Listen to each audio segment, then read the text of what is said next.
Habang tayo ay naglilingkod sa Diyos, makikita natin na ang mundo pahirap ng pahirap. Makikita natin na marami nang hindi lumalaban ng patas, namumuhay ng ayon sa makamundo at makasalanang pagnanasa.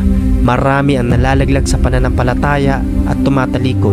Ito yung sinasabi ng Biblia na tayo nasa huling panahon na. At ito yung paalala ng Panginoon at reminder na dapat gawin ng isang lingkod ng Diyos upang hindi siya ma-deceive. Tayo po ay makontento, masiyahan sa mga bagay na meron tayo. Pwede po tayo mag-pray para sa ating church, sa ating pamilya. Tayo man ay estudyante, ay lingkod ng Panginoon, tayo may nagtatrabaho, tayo po ay masiyahan sa mga bagay na yun. Huwag tayo mag-isip ng napakaraming bagay na makakapaglayo sa'yo sa focus, makakapaglayo sa'yo sa prayer life. Yung magkakaroon ka na ng doubt, yung hindi ka na magtitiwala sa Panginoon. Yun yung tinutukoy ng Biblia, na tayo po ay masiyahan sa mga bagay na meron tayo. Hindi masama na naghangad, hindi masama na mangarap. Ngunit kailangan makontento ka muna at masiyahan ka muna.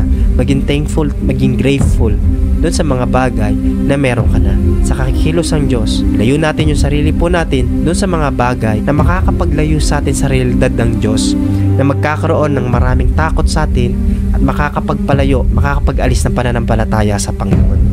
Tayo po ay masiyahan, kontento sa mga bagay na meron tayo. 1 Timothy chapter 6 verse 8. Ngunit kung tayo may pagkain at damit, masiyahan na tayo sa mga ito.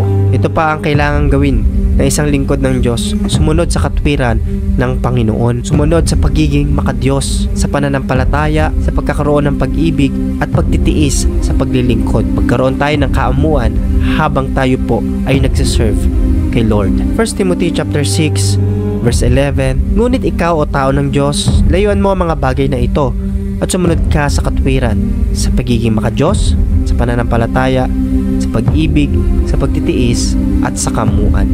Bilang mananampalataya ng Diyos, maging tapat ka sa iyong tungkulin. Maging tapat ka sa paglilingkod sa Panginoon. Maglingkod ka ng mabuti, patas at panghawakan ng pangako ng Diyos. 1 Timothy chapter 6 verse 12. Makipaglaban ka sa mabuting pakikipaglaban ng pananampalataya. Panghawakan mo ang buhay na walang hanggan na dito'y tinawag ka, at ipinahayag mo ang mabuting pagpapahayag sa harapan ng maraming mga saksi. We are servant of God. Pagiging lingkod ay mayroong protector.